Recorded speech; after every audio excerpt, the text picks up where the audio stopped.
Warning! The Anime Egotists have opinions about stuff and other stuff. Please understand this while watching the video and know that no opinion is a fact. Not even yours. So please enjoy the video. Or don't.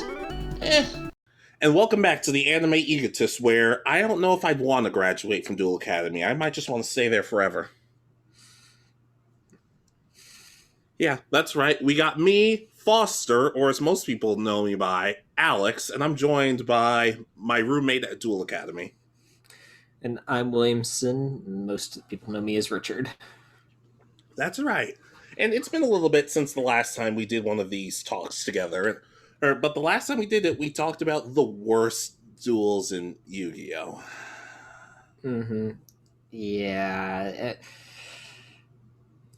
For a show based on a card game that they're trying to set up the rules and all that for, so that they could sell a card game in real life, they didn't do a great job. No.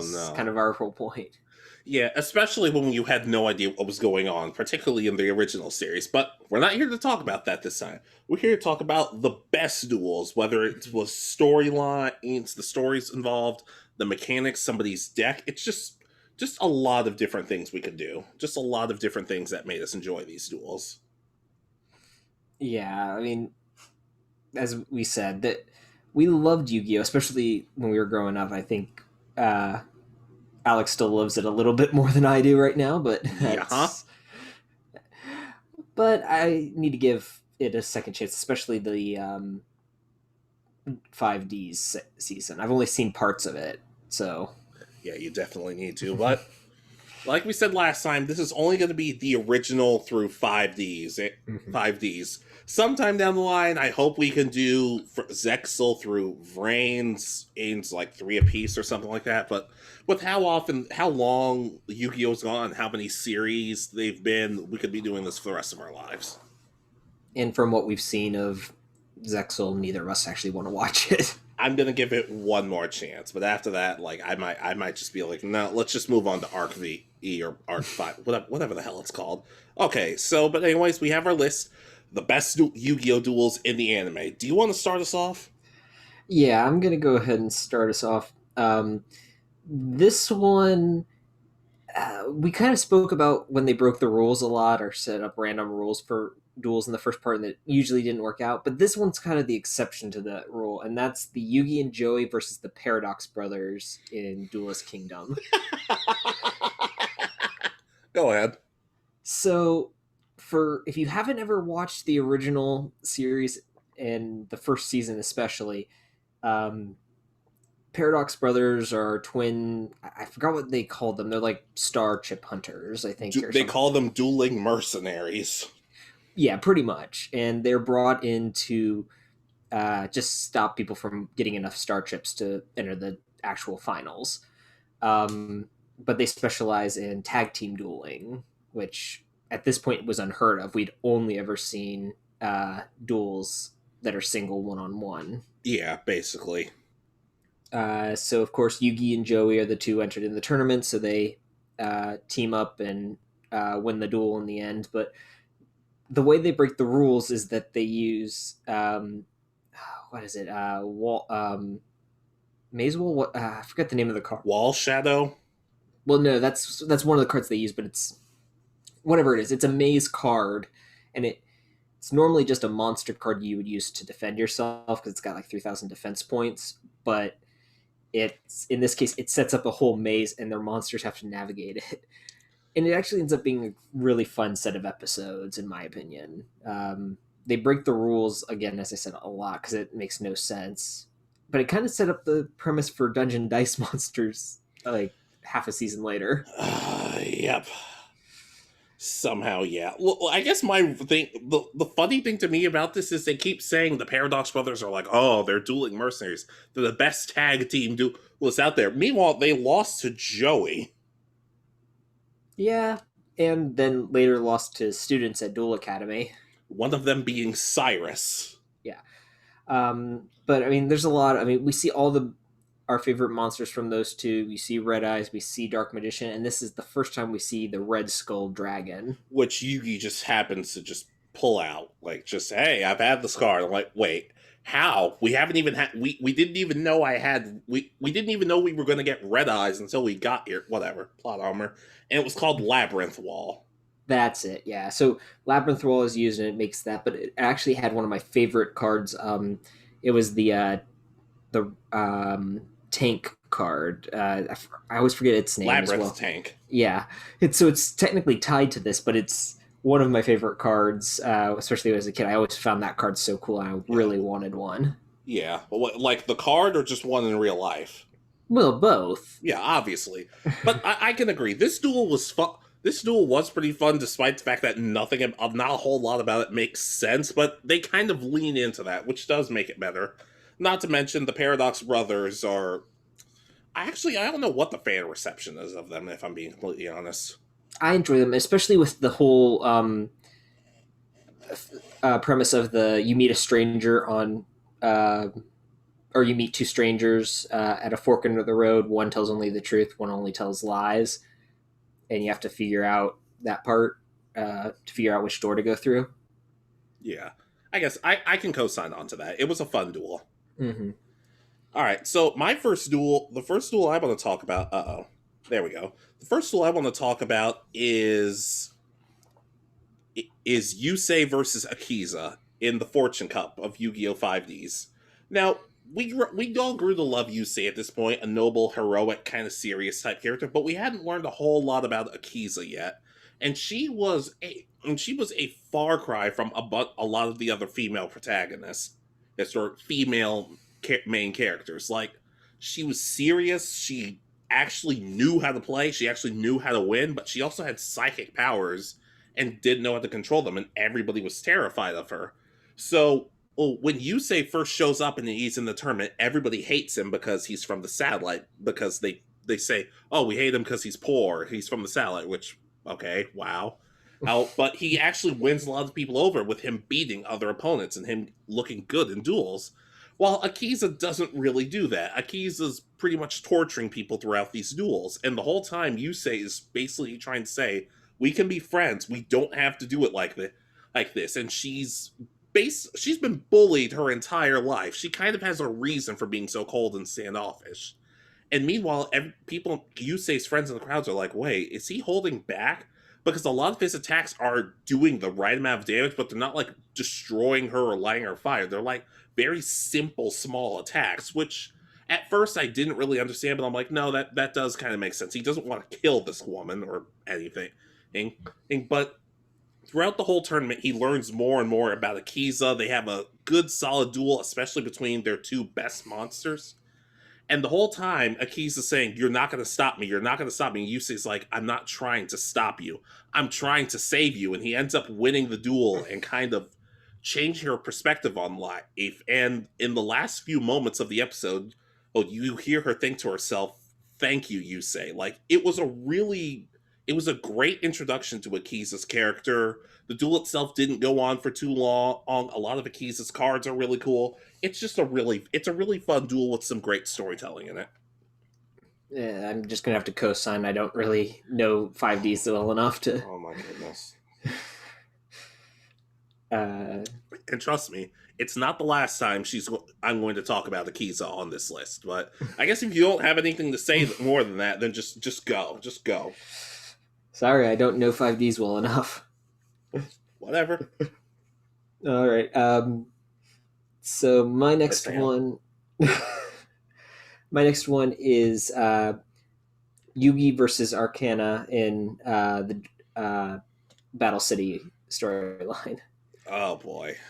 Go ahead. So this one I just always really liked because it's Yugi versus his best monster again. Not again. For the first time, he's facing Dark Magician. There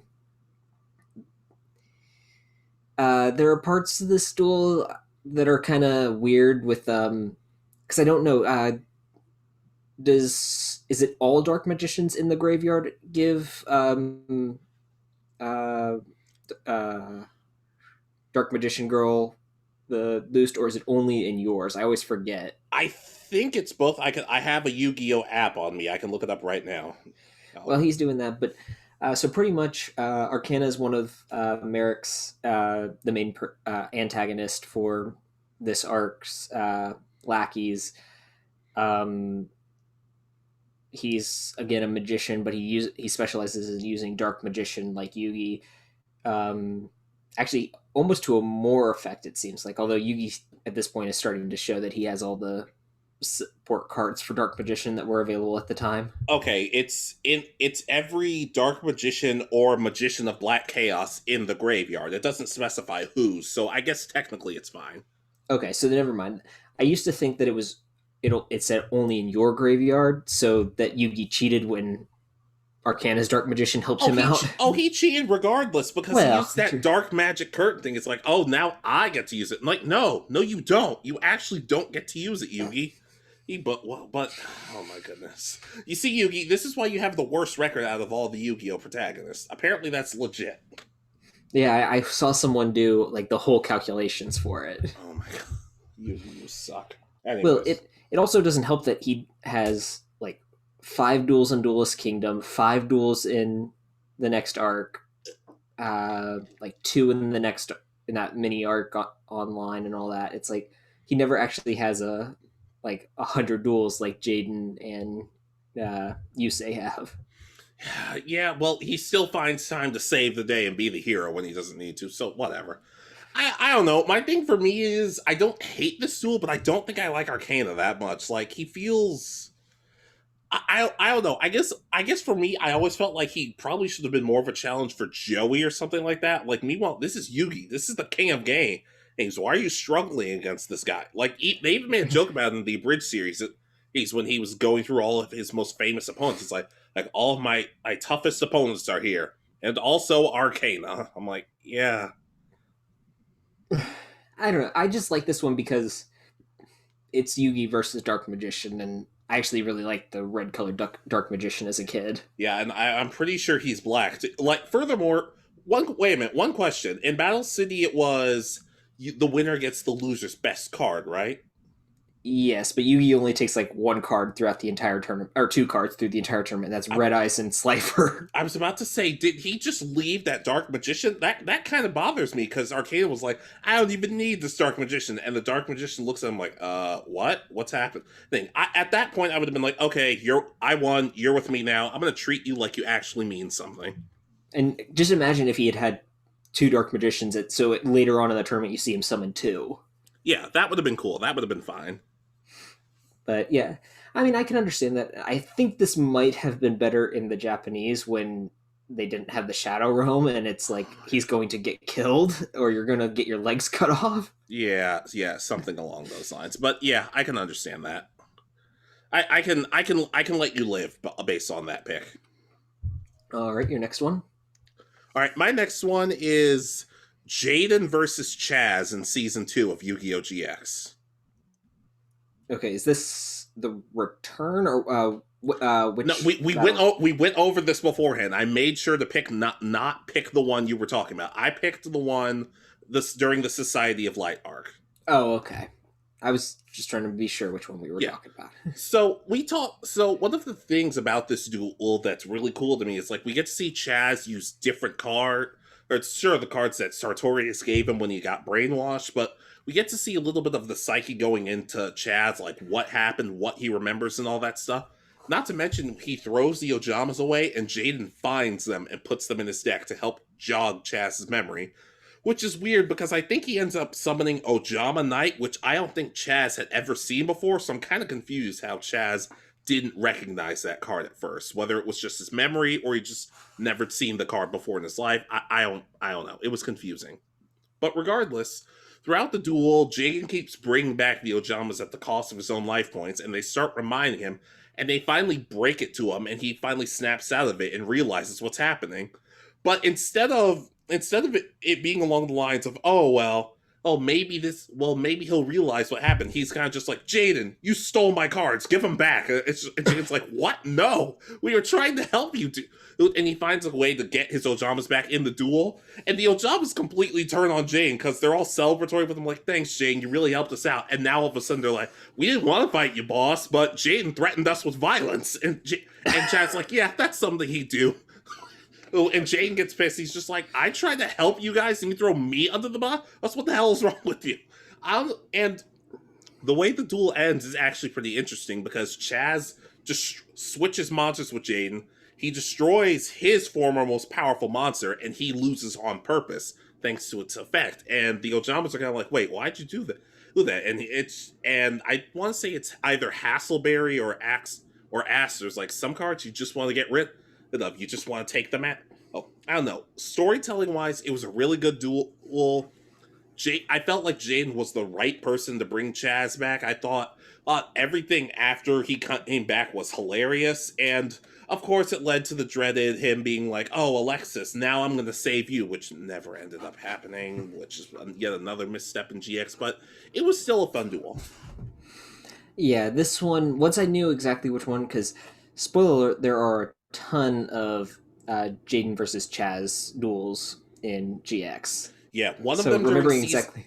Yeah, fun fact, one of them during season 3, the very first turn, Chazz summons a monster and he activates a spell card. Like, I activate this card. It lets me attack you the first turn of the duel. I'm like, okay, if you drew that card any other time than the very first turn of the duel, it would be completely pointless. It would be completely worthless. Needless to say, that card has never been released, and I don't ever want it to. I could see it being released as in the new Speed Duels format. Where it's based on duel links. If you use it as a power, so if you're going first, you can attack in your first turn. Yeah, but that they're gonna have to find some way around that because there's gonna be so many assholes running around just using it willy nilly. Yeah, but I agree with this. This is actually a really good duel. It took me a minute to remember which one you were talking about until you said the whole part about the Ojamas, because if I remember correctly, he goes into the cave of lost duel monsters or something like that before the duel, because that's where Chazz dumped them. Yeah, that's oddly enough where he found them the first time. But yeah, it's just like, wow, there's a whole cave filled with monster cards that are just considered too weak to be used. And yeah, like, I would be there like, okay, you know what, all of you come with me. But then again, then you have to live with like 30-something dual spirits, and that could get kind of tedious. They don't eat anything, at least. True, but sometimes you just want some peace and quiet sometime. Anyway, so that's I think I know what the next duel on your list is going to be, so you can go ahead and say it. All right. So I'm also going to go with the Jaden versus Chazz just to get mine out of the way. And that's I think it's the halfway point in season 1. It's the one where Chazz's brothers come back into town or come into the Duel Academy because one's the best business person, the one's an up and coming political person, and to control this world, you need someone to rule the duel monster world, and that's what Chazz is supposed to do. That's so fucking stupid. Even in the abridged series, Chazz is like, wait, you guys do know that duel thing has nothing to do with politics or business, right? And they're like, oh, guess we don't need you then. And they just hang up. I'm like, yeah, I do the same thing. That's really dumb. But so in the end, they bring Chazz like pretty much the briefcase that Kaiba owned, with that's supposed to be all the rare monsters, super strong monsters that are. It's supposed to be like the best of the best, so that Chazz can build a deck around it. And I forget how him and Jaden end up having to duel each other. Is it Crowlers forcing them to, or no? It's because Chazz ends up dropping out of Duel Academy and goes over to North Academy, and they're having like a school duel between the two. Well, that's later. I'm thinking before then, because I'm pretty sure this is the duel that happens that causes Chazz to leave to go to North Academy. Wait, you're thinking? Are you that's the one where it was like the promotion exam. Everybody had to take a test. That's it. Yes. Okay. But as I said, I'm pretty sure the brothers are in this part. Yes. So yeah, this is the one I'm thinking of. Okay. Yeah. So we see like armored dragon. So this is the first kind of level monster we see, where it's although I guess we've seen Silent Swordsman or whatever it was back in the original, but yeah, Silent Swordsman, Silent Magician, yeah, we know what you mean. Yeah, so but we see Armored Dragon, and he levels it up, and in the end, if I remember correctly, Jaden manages to summon. I think it's Elemental Hero, Flame Wing Man, At this point, that's probably his strongest, and he uses that to win. Yeah, basically. Not to mention, we get the point of Chazz like freaking out in the bathroom, like you have to keep winning. You have putting all this pressure on himself. And when Chumley and Cyrus are like, "Hey, Jaden, you ready for this duel?" and Jaden's like, "Yeah, I guess." So, like, I don't know. I heard Chazz freaking out.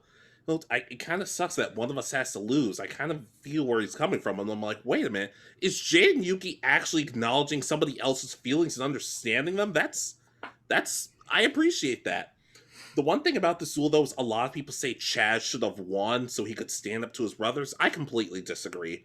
I think him losing actually did help with his development later down the line, especially when he did end up dueling one of his brothers down the line. Not to mention, I don't know. I think Jaden was kind of showing you can still lose and the world will still be fine. I can agree, and this one kind of led into the perfect. Okay, Chazz drops out of Duel Academy, goes out on his own, then gets lost in the tundra for some reason. I don't remember exactly how he gets there. He was on a boat and the boat crashed or something like that. I don't know. It was weird.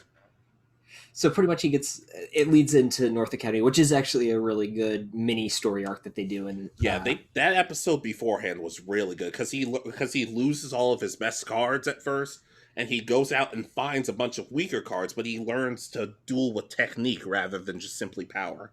Which is pretty much what he's done since the beginning of the series. Whenever we've seen him duel, it's only been 1 or 2 times at this point, but still. And this is kind of the crux for his character development that leads into the rest of at least season 1. Season 2 has its own different things happen to him, as we said earlier, with him being a member of the Society of Light and all that. Yeah, but this was a really good duel. I'm actually glad you had this on your list because I had both of their duels on my list, so this worked out well. Not to mention, one of the funniest parts of this duel is when Jaden takes out one of his best monsters and Chumley in the sidelines like, exactly what I would have done if I had those cards. And Jaden was walking me through it, and Bastion's like, oh, is that so? Maybe he should hold your hand as well. I'm like, Bastion, what the hell? What's wrong with you? You'll say that. Well, this was back when he was actually. Everyone thought, "Oh, he's actually going to be good and a main character," and then let's not talk about that. You'll find that none of his duels are actually on here. Yeah, some of his duel against Jaden was decent. It just, I don't know. His duel against Jaden was good, and so was his duel against Chazz, but he didn't duel enough for me just over the course of the series. And those were just okay. They weren't great. Yeah, but I like that he stopped Jaden from fusion summoning monsters. Okay, yeah, that was pretty good. Okay, so your next one, though. Alright, since you like taking the piss out of Bastion, apparently, I guess we just have to move on. So I'm gonna say, what a shock. Another Yugioh 5D's duel. But this is one that everybody really likes. So I'm gonna say Jack versus Carly. Okay, I think I actually know which one you mean. I haven't seen it, but I know what happens a little bit in it. So Carly, we know a little bit about Carly. Like Jack, he lost the Fortune Cup. He's kind of on a downward spiral at this point in his career. Carly's this reporter who wants a big scoop, but she also is practically in love with Jack. She helps him come out of his shell a lot, and to make a long story short, she ends up becoming one of the villains for the season. A dark signer. She gets brainwashed. Okay. And the whole time, Jack is thinking, I have to get Carly back. I have to get Carly back. Whatever happens, I need her to be safe. So the whole duel, you can tell he can win, but he's trying to hold back. Not to mention, Carly's deck as a Dark Signer is far more impressive than her deck when she's just normal Carly. Look, I know there's some strategy to her deck when she's normal, but I can't figure it out for the life of me. So it's one of the best Dark Signer duels of just the whole arc and everything. And towards the end, Jack decides, you know what? If I can't help Carly, I'm at least going down with her. So he finds a way to end the duel via a draw. But Carly snaps back into it and realizes, no, that's not happening. If I'm gonna die, I need to die. So you find a way to save the world alongside Yusei and everybody else. So she snaps out of it and ends the duel pretty much with the loss. And at the end of it, she's telling him, "Thank you so much for thank you so much for bringing my life to what it was, and Jack's thanking her for just basically getting Jack back, because he started off the series super cocky and arrogant, and she kind of helped him become a much nicer person. And rather than just hold her and she just goes unconscious, she actually just turns to dust and fades away. When I first saw this, I lost my mind. I'm like, oh my, is she gone? Is she dead? And then, of course, she comes back later, good as new. Ooh, but she also doesn't remember her time as a Dark Signer, which I found kind of interesting, especially for what I'm going to be talking about later down the line. But I don't know. It was a really good duel, especially helped with her Jack's character development. And honestly, it's heart wrenching to watch, no matter whether you're a new fan or whether you're rewatching it. Yeah, this is actually, I haven't, as I said, I haven't seen this duel, but this is one of those that I had heard about and has made me want to at least watch the Dark Signers arc from wherever point it starts. I know it pretty much starts at the beginning of the series, doesn't it? Or Oh no, it's like I want to say it's like the second half of season 1, because the first half of season 1 is like the Fortune Cup and everything. okay, so yeah, but maybe it's the second, maybe it's the first part of season 2. I can't remember off the top of my head. okay, but this is one of those duels that I've heard about that it's like, wow, this isn't what you watched as a kid. They actually are like building emotion in a duel versus here's a duel that you should be emotional about, but you don't really give a crap. Yeah, like just about all of the Dark Signers duels are good, but I just wanted to include this one specifically because it gets you to feel the most. But Kalin versus Yusei is a pretty, actually I'd say it's the third best, while Misty versus Akiza is probably the second best. I don't know. Okay, yeah. As I said, I've heard that this is actually a really good arc, and I always hate that I struggle through the first part of 5D's. I watch like the first 2-3 episodes, kind of through the prison, like the duel with the prison warden and there, and then I struggle after that. Oh, that's weird. But I would maybe I don't know. I always tell people, just once you get past like the first couple of episodes, then it starts getting good. Okay, I'll have to give it another shot again. All right, what's next for you? All right, so I'm going to jump back. This one, I'm ready to talk about this one. It's Yugi versus mind controlled Joey in Battle City. Okay. So pretty much everything, like Yugi's and Kaiba are in the middle of battling the mask guys. I always forget their name, like Pain and Panic or something. Loomis and Umbra? Yes, that's them. You know, it's amazing that Loomis, Umbra, and Arkana have made it into Duel Links, but they're like a plethora of other main characters who haven't made it in yet. But whatever. If they can be in Duel Links, put us in Duel Links, for Christ's sakes. Yeah, but pretty much Yugi finds out that all his friends have been kidnapped.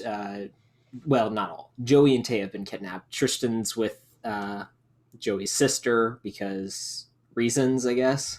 Well, she still has her bandages on, so it's not like she can move around that much. I like to believe that the abridged series is more canon. He's just wanting to date her. Well, they made that pretty clear in the first series too. Well, man, she was popular with boys, but whatever. Continue. So Marik's taking control of actually both Joey and Taya. Taya's sitting in a chair underneath a cargo container that if they try to stop the duel from that he wants between Joey and Yugi, she gets killed. If Yugi wins, Joey and Yugi are attached to a giant anchor that's hanging above the water, and the loser won't get access to a key and will pretty much drown. Which is weird because I haven't seen the Japanese version of this duel, but I remember in the 4Kids version, the thing that was hanging over Taya, it looked like hollowed out. So it looked like if it landed on her, there'd be plenty of space for her. But that was I was probably just misreading it. But at the same time, I'm like, it's 4Kids. It easily could have just been like, we can't have the kids thinking Taya's going to get squashed. We might just have to think we'll just have to get a construction crane and just lift it, and then she'll be fine. Whatever. I don't know.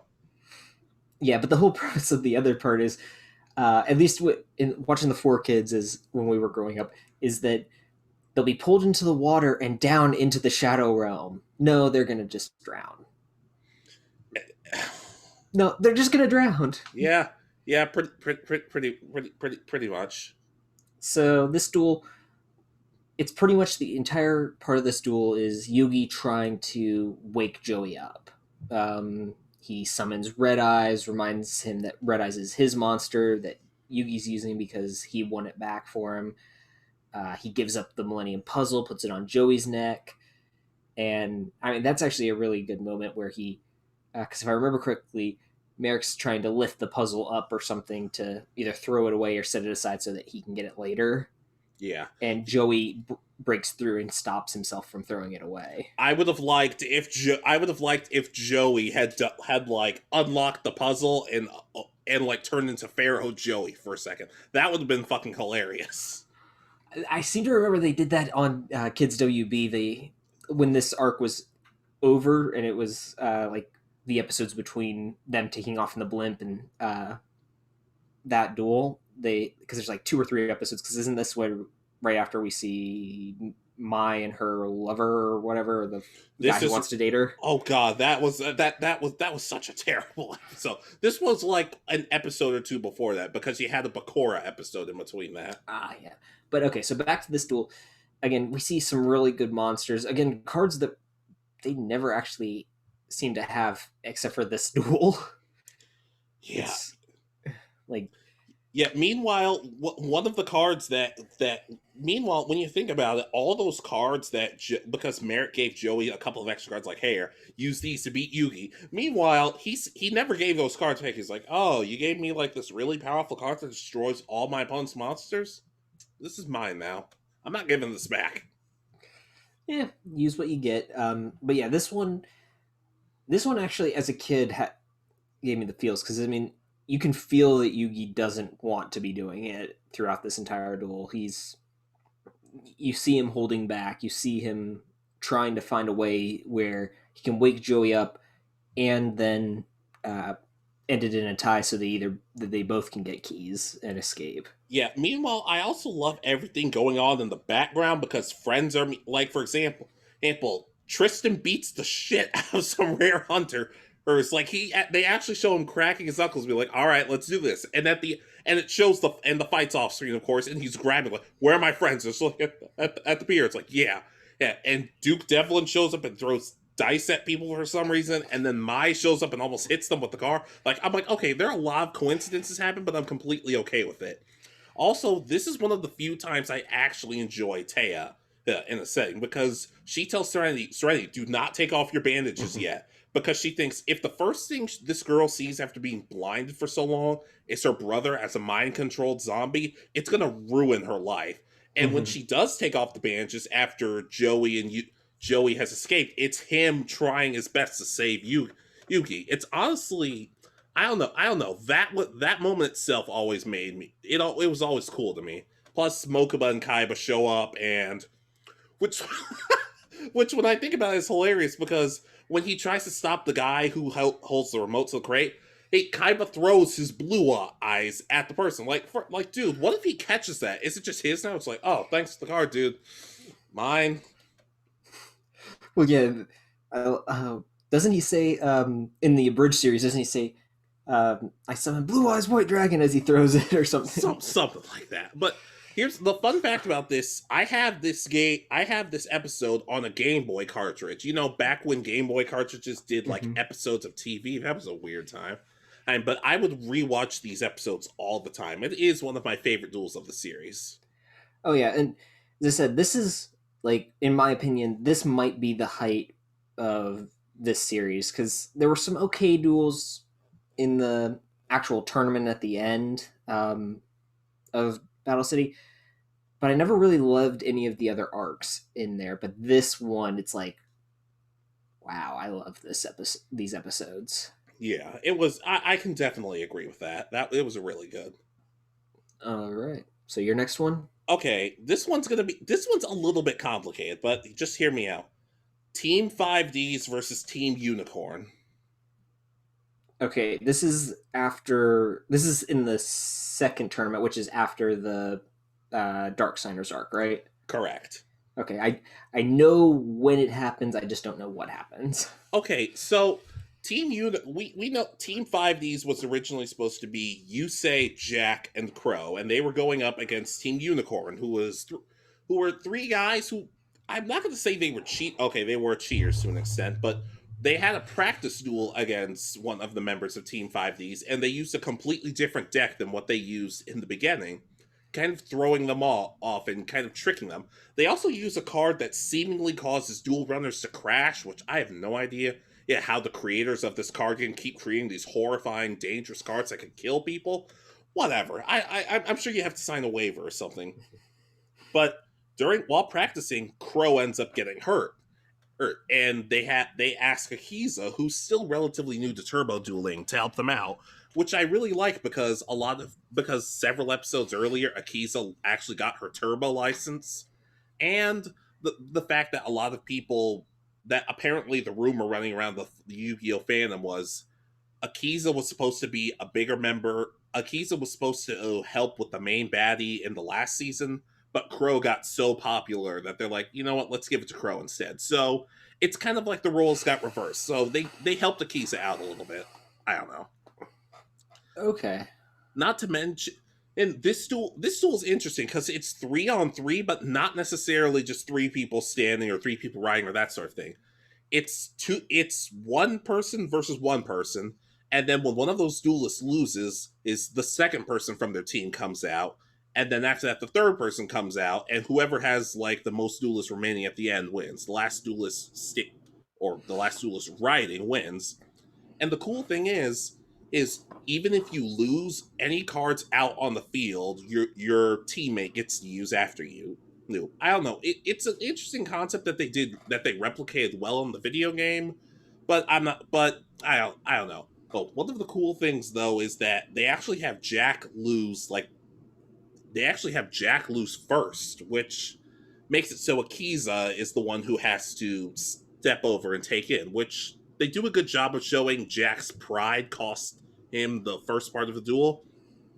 And they actually show that Akiza and Yusei worked on a strategy like, hey, take this card. You're going to need this card.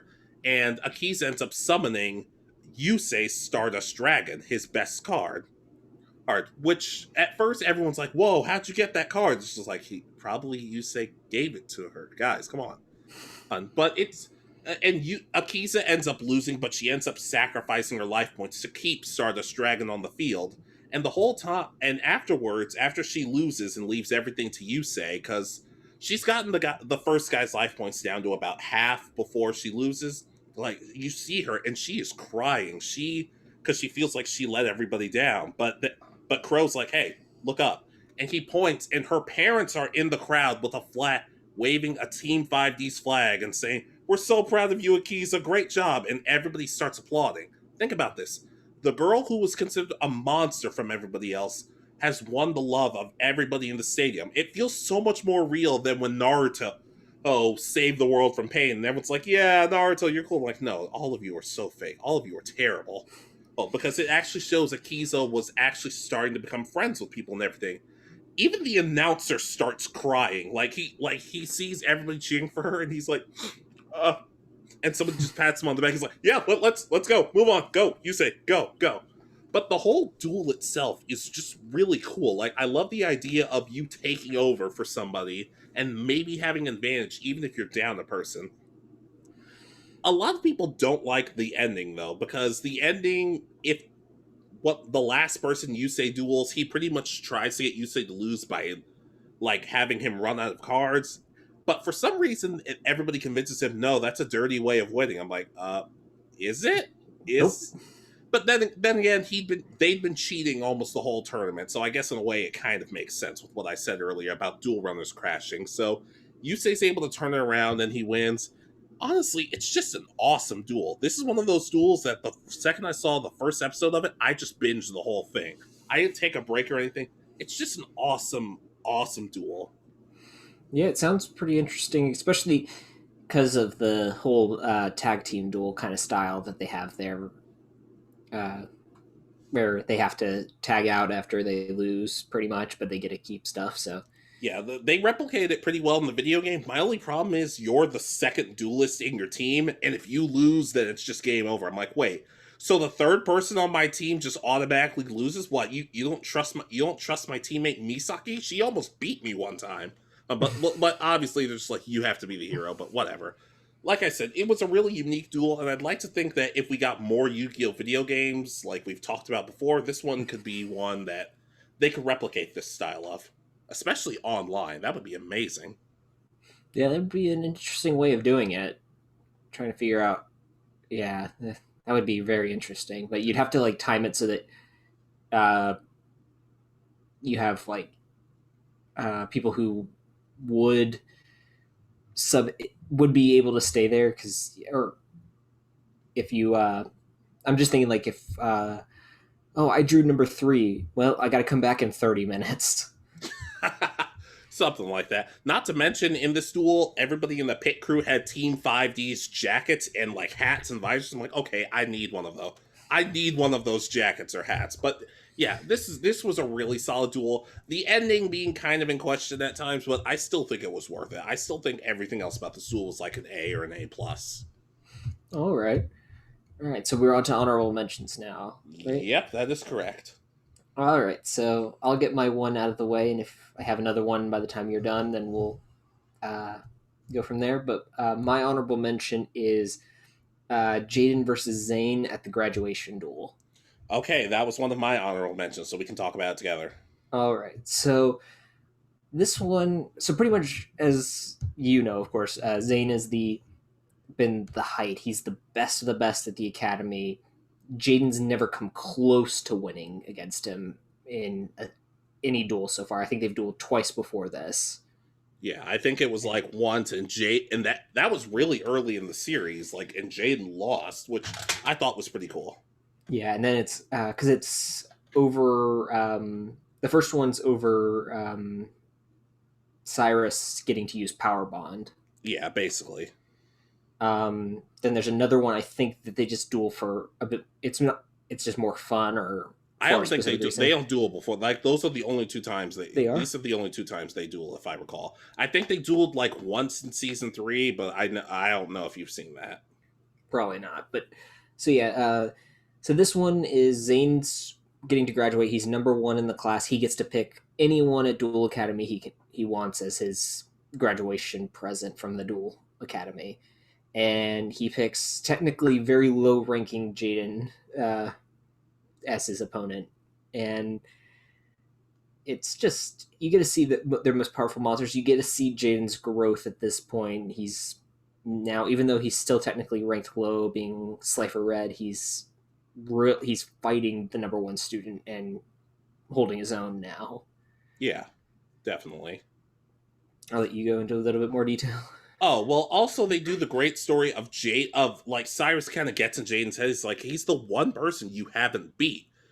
So Jaden kind of like gets himself in his own head, and he starts playing more strategically, and it actually kind of is to his own detriment, because Zane's like, this isn't the Jaden I want. What happened to the Jaden that we all know? Why can't you just duel like yourself? And all of a sudden, because Jaden keeps freaking out, like, I'm not used to this. And all of a sudden, his stomach starts rumbling. Miss Dorothy brings him some food, and he's basically back to normal. Mm-hmm. So it just shows that if you see anybody upset, just feed them, and you'll be fine. Plus, I like this duel ended in a tie, basically, and everybody's applauding and everything, and just I don't know. One of the funnier parts is Zane keeps bringing back Cyber and Dragon, and Jade at one point's like, I'm really getting sick of seeing that. I'm like, dude, that's every duel I'm in. People keep bringing back their monsters after I get rid of them, and I'm just like, oh my god, go away. Yeah, one of the really good parts about this duel is, again, as you said, the tie. And if I remember correctly, doesn't Zane and Jaden collapse on the stage, on the duel stage together, and just start laughing? They just start laughing, which is really, like, because Zane has been so serious through the entire series up to this point. I mean, I don't think you've seen him laugh except for maybe in the background in an episode. Despite the fact he makes some jokes here and there that I'll get into at one of my honorable mentions. But yeah, overall, I think this is a really good episode, or episodes. I think it's 2 episodes to end this. Yeah, it was season. like the last 2 episodes of season 1, I think. And it pretty much solidifies that Jaden's now the best student at the academy, despite the fact that none of the teachers promote him up, even though all of his friends get promoted. Yep. Okay, so my next honorable mention. Go ahead. Joey versus Valin in season 4. This duel is so goddamn stupid. This duel is so fucking ridiculous, but I kind of love it because Valin's deck is basically just filled with armor cards, and rather than making like an armor monster, it just basically gets onto him and he turns into like this armored mech thing. And of course, Joey, being Joey, decides, oh, you know what? I have this Red Eyes armor card. I'm like, what? What? How come we've never seen you have this before? Where did you get this card? And furthermore, if this card ever gets released in real life, please tell me we can actually turn into Red Eyes, Power Ranger type things. Like, it was ridiculous. Not to mention they were actually swinging at each other and just beating the crap out of each other. And it's a hilariously stupid, ridiculous duel. And I love it. Yeah, I can't hate this duel. Not to mention, Valin probably has the best backstory out of anybody, or Raphael have the best backstory out of anybody in that awful season 4, because the church Valin went to burned down and he beat the crap out of everybody there. And then the abridged series, it's like, well, wait a minute, but you got revenge on the people. Why do you still hate people because of that? It's like, oh no, I don't hate people because of the fire or anything. I just hate people. And I'm like, yeah, I don't blame you. I don't blame you, dude. But like I said, this duel is so ridiculous and so stupid, but it's epic and kind of awesome at the same time. Yeah, it's like it's the bright spot in a really bad season. Yeah, and it's like somebody said, Joey Wheeler has just become the most badass character in the series. Nothing makes sense anymore. And then, of course, we get Tristan yelling, "Oh my god, he's asleep," or something along those lines in the abridged series. Yeah. Anyways, the next duel on my list? Yeah, go ahead. Okay, Jaden versus Blair. Okay. This is another one of those duels that's so stupid and so bizarre. So Blair comes to the island and and it's revealed that she's a girl, and she's like, oh, well, and Jaden's like, fine, I'll keep your secret as long as you duel me. Well, duel me. So they have a duel, and she has the card Maiden in Love, which causes other people's monsters to fall in love with it. And the duel itself is not that good, but the fact that we get to hear these monsters talking and falling in love with each other is so goddamn weird. Like, we get to hear Sparkman and Avion talking. We get to hear Burstinatrix talking at one point, and we kind of learn Burstinatrix runs that deck because everybody else is terrified of her, which I would be too. It's just a weird, bizarre, especially with Chumley, Cyrus, Alexis, and Zane watching, and Chumley and Cyrus fall in love with the card. And Alexis is like, you guys know this is just a card, right? And Zane's like, oh, you don't know who you're talking to. When Cyrus was little, he claimed he was going steady with the Dark Magician Girl, and he says it with so much disappointment. Nothing about this duel makes any sense. It's so weird, but it's hilarious. And it actually makes Blair one of my more favorite characters, especially with just... Because she developed. When she returned in like late season 2 and all of season 3, she was a much more mature character. Or like she still liked people, but she wasn't all like lovey-dovey about it. It was a lot more mature.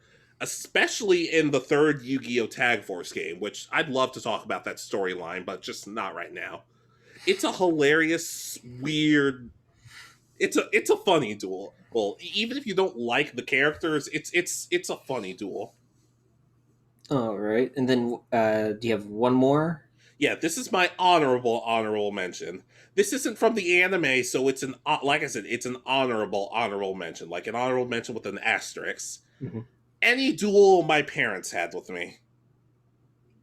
Look, my parents are good people mostly, but the thing is, they didn't know how to duel. I didn't know how to duel. They just did it so I'd have somebody to play with, because all of my friends lived far away. Hey, none of these duels made any sense. They were based on like the Duelist Kingdom rules, which nobody knew. I didn't know how to play. They didn't know how to play. They clearly weren't having any fun. But they decide to play with me regardless, and they decide to take time out of their busy lives just to spend that with me. So I had to give them a shout out. Okay, I can understand that. Yeah, my parents never really wanted to play Duel Monsters. I really, by the time I got a whole bunch of cards, and none of my friends actually had enough cards to duel with. They had like one pack. Oh no! Well, I've dueled you. I've dueled your parents before. They are ridiculously strong. Okay. Yeah, you don't want to know the types of decks they had. It was ridiculous. Fun fact though, my parents liked playing Beyblades with me. That was because that's just so much simpler. Yeah, well, let's just spin a top and hope yours doesn't blow up on the. Yeah, and hope you have to summon your Bit Beast too. Remember that? You have to scream its name. Whatever. Anyway, what's your last duel? So I think this one we mentioned actually on our worst list as well, and that's Joey versus Marik in the in tournament. This duel, as we said, is so good, and again, the way they ended again just hurts this. I mean, again, it really should have ended with Joey winning the duel, getting the Winged Dragon of Ra, and then it's him and Yugi in the finals, and that's how he wins Red Eyes back. He just like Yugi goes to hand him Slifer at the end of the next duel, and he's like, "No, give me Red Eyes." Yeah, or alternatively, they could have had Joey beat Marik and Kaiba beat Yugi, so Kaiba has 2 Egyptian God cards. He's like, oh, I have to beat Wheeler? No problem. And then Joey wins and just sends Kaiba into a depression. And he's like, I lost to Wheeler? Wheeler? This is the worst day of my life. Joey has the staff thing, so he sends Kaiba to the Shadow Realm when he wins. I'm okay with that. No, you know what? In all seriousness, though, if Joey had won, I would have loved to have heard the Winged Dragon of Ra chant that you had to use to summon it, but I would have loved to hear it with a Brooklyn accent.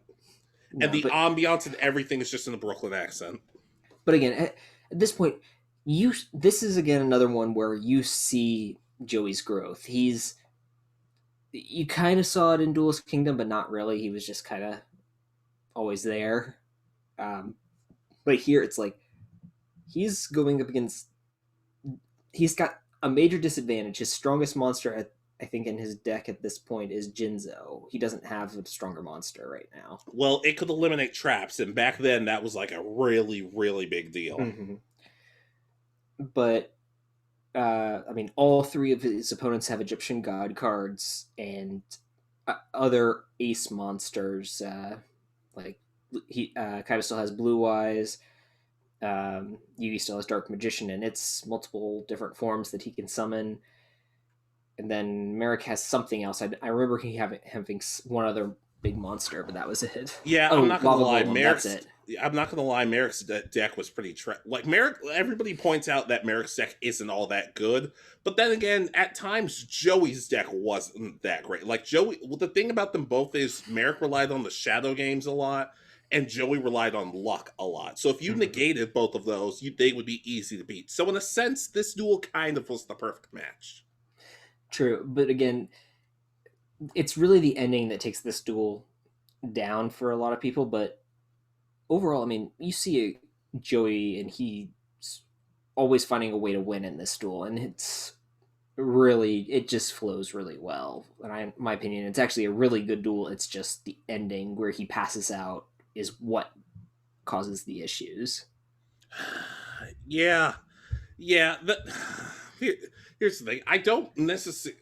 Part of me, the ending really, really sticks out to me, and it's one of those things where, like, I understand where you're coming from, but at the same time, though, it does make Joey look good, especially when he's able to take out trap cards and kind of trip up Marik, especially when he activates Question. He's like, you have to guess the monster at the bottom of my graveyard, and Marik's like, and it was like, Marik, you can take a guess, dude. Like, just pick literally any monster. And Joey actually starts mocking him. He's just like, all right, 5, 4, 3, 2. I'm like, all right, time's up. I'm like, wait, there are time limits on cards?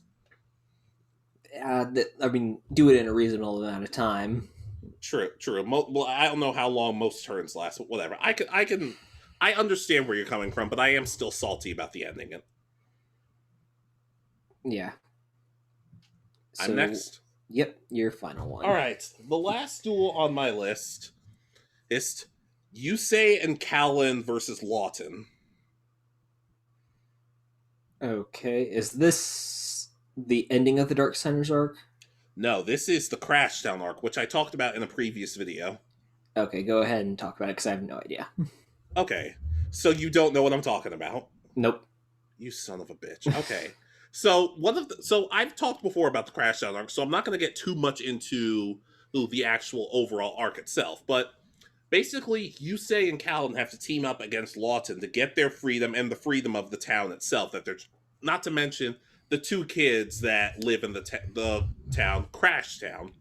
Oh, one of the so Lawton has this where do I start with this? Crashtown has these unique set of rules. They have these unique kind of rules where it's basically whoever draws their 5 cards first gets to go first in the duel. Which it's kind of because it's kind of like a cowboy western town, so I guess it's kind of like in a duel, whoever draws first is probably going to win, that sort of thing. Okay. Which I kind of like. They even replicate that in the video game, like I've talked about. But anyways, one of the cool things is they both take him on, but Lawton says fine. But if you're going to take me on, I get to draw 10 cards instead of 5, which I'm like, it seems like you're going to run out of cards faster, but whatever. So he summons one of his most powerful cards, which if he sends his face down cards to the graveyard, he can do damage. So if he sends all 5 face downs to the graveyard, he can finish the duel in 1 turn. He does that to Kalin, and Kalin's life points fall to 0, so we're all like, oh shit, Yusei's on his own. That's not entirely true. Because Kalin gets up and it shows that, hey, I'm still alive. It's like, wait, what did you do? And Callan's like, oh, I used this card called Infernity Zero. Oh, if I like discard it or something like that, I can keep dueling even if I have 0 life points. I'm like, that's not fucking fair. That's so not fair. But then he comes back with the drawback of once I get damaged 3 times, it's over. I'm done. So it's an interesting way to go about it, and not only that, but the whole time Callan's like, what are you doing? And why don't you damage me? Go ahead, try it. See if I can. And Lawson's like, no, I'm going to hold back. And Kalin proves after each turn, he's like, ooh, with the card I just drew, you should have finished me when you had the chance. I would have had no defenses. But him and Kalin and Yusei really work well together. The drama is heightened just with everything going on in this town. Not to mention, at one point, the henchmen of Lawton are kind of like, wait a minute, this doesn't seem right. Right, like, why are we doing this? We should be fighting to protect this town, not, like, ruin it and rule it for ourselves. So they kind of stand against Lawton and his I want to say it's his wife Barbara, and they get shot with a gun. It's like the gun from Batman from the Arkham games. Like, it just stuns it's like a them with taser. electricity. Okay. It would not actual bullets. That would have been unnecessarily dark. But so, well, the whole time, so they're about to basically finish him off, but Barbara grabs the kids and she's like, if you make one more move, I'm gonna take these kids out. Meanwhile, all of a sudden, Jack and Crow show up to save, because all 4 of them used to be in a group together, which we talked about last time, and they come together and they basically get the kids to safety, and rather than like throwing a card or something or like distracting her, Jack kicks Barbara to get the kids away, and he's like, I'd never lay a hand on a woman, but the second you lay your hand on the children, that's when he goes too far. I'm like, damn, these hands are rated E for everybody, and I love it. So fun fact though, the duel ends differently in the Japanese version than it does in the English version. Okay. So what happens is, in the Japanese version, Lawton runs off, and Yusei gives Kalin the ultimate blessing of, use my duel runner to catch up. So he's letting somebody else ride his motorcycle. I don't know if I could ever do that. So he catches up with him. He grabs Lawton, and they finish the duel by themselves in the Japanese version.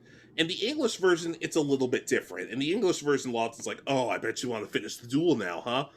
And Callan's like, I'd love to do that. but you showed me you're a coward. You're not a duelist. So this duel's over and you're just going to jail because security had showed up and everything. So basically Kalin said, I'm not going to give you the honor of finishing you off. You play like a coward, you're going down like a coward. And he basically says, I'm like, Kalin, relax. I started laughing my ass off when I was rewatching this. I'm like, that's so cold-blooded. I respect it, though. So the four friends get together. Everybody forgives Kalin for what he did. And then four kids, fun, and it shows them all reuniting. Hey, and somebody said the enforcers are back, because that's what they were called in the 4Kids version. Meanwhile, in the Japanese version, they were called Team Satisfaction. Yeah, I would have gone with the enforcers too. This is one of the few times where I'm like, no, 4Kids, you made the right call.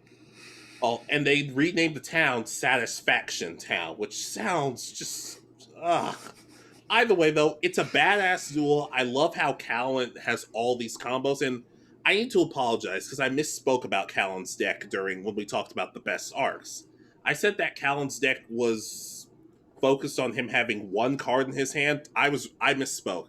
Turns out Kalin's deck is full of monsters that activate their effects when he has no cards in his hand. So that's his strategy, having no cards in his hand at almost all times. And just to make sure I'm thinking of the right person, is Kalin one of the dark signers in the first arc, and he later on becomes a good guy? Again, yes, he was part. Like I said, he was part of the enforcers with Yusei and everybody else. And what I didn't know until I looked it up was Kalin's original dueling philosophy before all this happened was he'd like to have as many cards in his hand as possible so he could have unlimited possibilities. And now his dueling philosophy is, no, I don't need any cards in my hand for this deck to work. And his deck is really fun to watch. Overall, it's a great duel, a great ending to the arc, and I actually prefer Kalin being like, no, you duel like a coward, you're going down like a coward. This duel's over, you're all going to prison. And they eventually help rebuild Crashdown, and it helps ties up Kalin's arc. It's a fantastic... The whole arc is really good, but the duel itself is fun to watch. Does sound kind of interesting. Yeah. Not to mention, we get the building known as, in the Japanese version, the Classy Ass. I am dead serious. Alright, I think that wraps that up. That wraps it up. So, guys, what duels did we miss? I know we missed a lot of them. We missed some obvious ones, but just let us know. Well, did you not like any of our duels, or did you like our duels but for different reasons? So just let us know, and we'll get back to you. I don't know what our next video is, but we gotta talk about that. Yeah, we'll be figuring some stuff out and finding time to get you more content, guys. That's right. Hey, but anyways, we will catch you next time. This has been Alex. And Richard. And this has been the Anime Egotist. And with the Anime Egotist, if you disagree, you're wrong.